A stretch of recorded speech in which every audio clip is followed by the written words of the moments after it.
今期介紹呢個屋苑，建築面積約1808尺，5房2廳2衛，半山豪宅格局，而且呢個戶型只需135萬就可以入手啦，仲送兩地車牌喎。我哋即刻去睇一下，一入門口即刻感受到呢個闊落玄關位。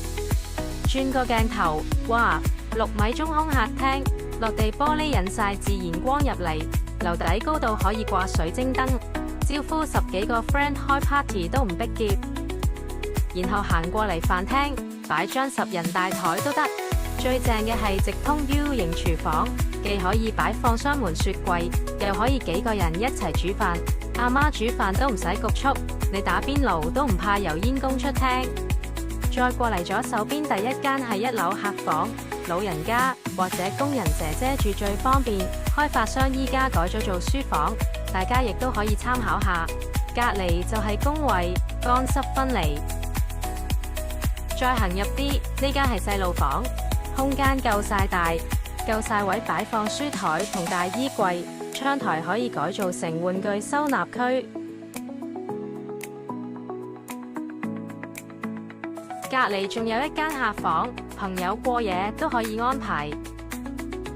上2樓，呢度最抵，但係樓梯底暗藏儲物室，所有雜物都全部收得埋。然後就係呢條全玻璃旋轉樓梯。開發商仲預留咗整改空間，你可以原裝設計，又或者改成開發商呢種大理石搭布，加裝扶手玻璃，自由度100%，夠晒型格。夜晚開埋燈帶，簡直似藝術長廊。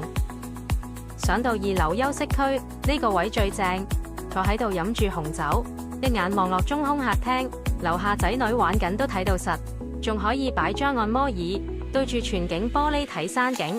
舒服到唔捨得出門。